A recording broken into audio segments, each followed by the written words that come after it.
I do not care what your immigration status is. I say, welcome to America.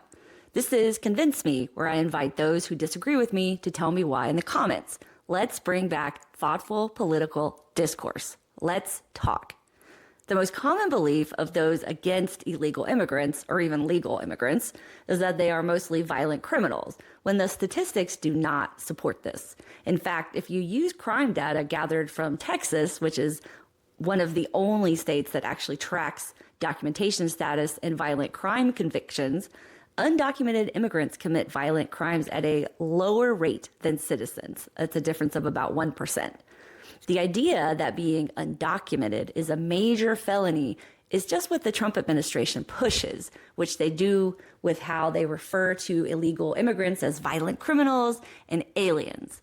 Their aggressive enforcement of immigration civil code also sends the message that under the law, it is a much bigger deal than it ever has been when the laws on the books have not changed under the Trump administration.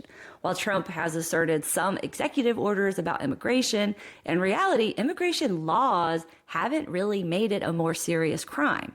The only exception is the Lake and Riley Act, which does mandate detention of anyone who is undocumented and charged with certain crimes such as theft, burglary, or violence towards an officer.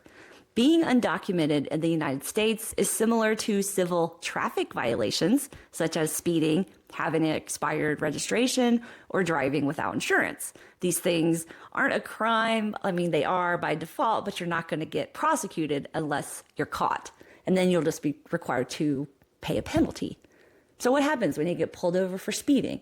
Your heart beats 1,000,000 miles a minute, and then you're busted. You have to deal with police. That stinks. Hand over your stuff. You get a ticket, and then you move on with any administrative proceedings. Even if you have an expired license or expired registration, you're not going to get arrested on the spot. Imagine if you were speeding on the way home, and then you get home, you eat dinner, and boom, armed guards or armed officers come flying through your house, guns drawn, pointed at your head, just because you committed a traffic violation. Can you imagine being treated that way? Does that seem a little excessive? If you disagree with me, please let me know in the comments. It's time we start having thoughtful discussions about these vital topics. These are vital to our country and vital to humanity.